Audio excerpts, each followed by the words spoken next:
યોગીજી મહારાજના ચમત્કારનો પહેલો પ્રસંગ છે।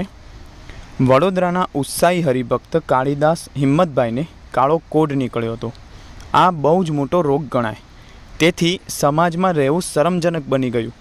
જેમ દવા કરતા ગયા તેમ રોગ વધતો ગયો, શરીર અત્યંત કાળું પડતું ગયું।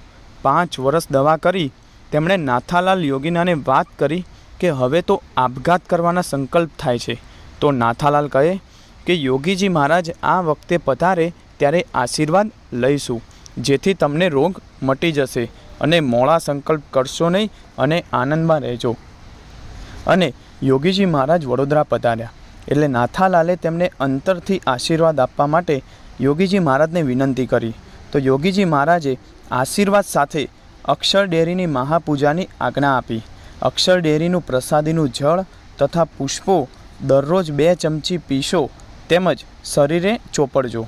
અત્યંત શ્રદ્ધાપૂર્વક તેમણે અક્ષર ડેરીનું પ્રસાદીનું 2 ચમચી જળ લઈને બીજા પાણીમાં મેળવી 2 પુષ્પ પાંખડી નાખીને આખા શરીરે ચોપડવાનું તથા 2 ચમચી પ્રસાદીનું જળ પીવાનું શરૂ કર્યું।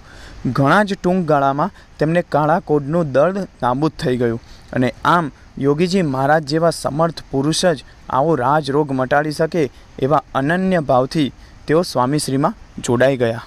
બીજો પ્રસંગ છે અમદાવાદની આંબલીવાળી પોળ મહાપ્રસાદીની। વળી ઐતિહાસિક પણ એટલી જ। તેમાં રહેનારા ઘણા કુટુંબોને શાસ્ત્રીજી મહારાજ તથા યોગીજી મહારાજ સાથે અત્યંત આત્મીય સંબંધો। તેમાં છગનભાઈ ટાંક સારા એવા ભજનિક તરીકે ઓળખાય। તેઓ હંમેશા પોતાના નાના ભાઈ જયંતભાઈને સાથે લઈ સંતો અમદાવાદ પધારે ત્યારે ભજન ગાવા પહોંચી જાય। ઈસવીસન 1953માં આ જયંતભાઈએ એક કાપડ મિલમાં સ્પિનિંગ ખાતામાં નોકરી કરી રહ્યા હતા। નોકરીની સાથે તેઓ આરસી ટેકનિકલ કોલેજમાં સ્પિનિંગનો 3 વર્ષનો કોર્સ પણ ચાલુ હતો અને એ મિલ સાથે એવી શરત હતી કે જો તમે 3 વર્ષમાં પાસ થઈ જાઓ, એટલે કે તમારા 3 વર્ષમાં તમે બધી એક્ઝામમાં પાસ થઈ જાઓ તો જ તમારી નોકરી ચાલુ રહે, નહીંતર તમારે નોકરી છોડવી પડશે। અને આમ પ્રથમ વર્ષમાં તો જયંતભાઈ પાસ થઈ ગયા। બીજા વર્ષની પરીક્ષા આપી, પોતાને તો પાસ થવાનો પૂરો આત્મવિશ્વાસ, પરંતુ તેમણે તેમના કેટલા માર્ક્સ આવશે તે ચોક્કસ કરવા માટે તેમના ક્લાસના સૌથી હોશિયાર વિદ્યાર્થી સાથે તેમના જે જવાબો તેમણે જે પૂર્યા હતા તે ઉત્તરો મેળવ્યા। પરંતુ એમને ખૂબ જ દુઃખ થયું, કારણ કે તેમના મોસ્ટ ઓફ એટલે કે ઘણા બધા ઉત્તરો ખોટા લખાયા હતા અને જયંતભાઈ તો નિરાશ થઈ ગયા। છતાં જે કંઈ સાચા ઉત્તરો લખાયા હતા તે દ્વારા આશા ઊભી કરવા તેમણે ગુણ ધાર્યા તો માત્ર 18 જ ગુણની શક્યતા હતી। તેથી તેઓ ખૂબ જ હતાશ બની ગયા અને નોકરી ગુમાવવાના અને તેનો બેકારીનો રાક્ષસ તેમને ભરખી જવાના ભયથી તેઓ ધ્રુજી ઉઠ્યા।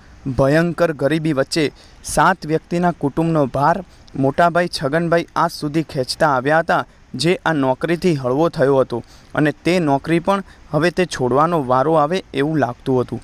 અને યોગીજી મહારાજ આ જ અરસામાં અમદાવાદ પધાર્યા। શાહીબાગ બંગલામાં ઉતારો હતો, પારાયણ ચાલી રહ્યું હતું અને એક સાંજે જયંતભાઈ યોગીજી મહારાજના દર્શને પહોંચ્યા અને પોતાની વાત કંઈ મૂંઝવણ ઠાલવવાનો અવસર શોધતા હતા, પરંતુ યોગીજી મહારાજ તો મંચ ઉપર બિરાજમાન હોય ત્યારે તે વાત કઈ રીતે કરવી, આમ વિચાર કર્યો ત્યાં તો યોગીજી મહારાજ સભામાંથી ઊભા થયા અને બંગલામાં જે મંદિર હતું ત્યાં પધાર્યા અને પાણી મંગાવીને પીધું અને આ તક ઝડપીને જ જયંતભાઈ યોગીજી મહારાજના ચરણે પડી ગયા અને આંખમાં આંસુ આવી ગયા અને આખી જ આ બધી વાત કરી કે હું પરીક્ષામાં પાસ થાઉં એવું લાગતું નથી। અને યોગીજી મહારાજ તો મંદ સ્મિત કરતા ધીરજની મૂર્તિ સમા ઊભા હતા અને આશીર્વાણી ઉચ્ચારતા અને ધબ્બો મારીને યોગીજી મહારાજ કહે, ગોંડલ અક્ષર ડેરીમાં 11 મહાપૂજા કરાવજો, વિશ્વાસ રાખજો, કોઈ વાળ વાંકો નહીં કરી શકે અને તમે પાસ થઈ જશો। એમ કહેતા ગળામાં, કાન ઉપર, માથા પર હેતથી હાથ ફેરવી શાંતિ કરી દીધી। થોડા જ દિવસોમાં તે જયંતભાઈનું પરીક્ષાનું પરિણામ આવ્યું।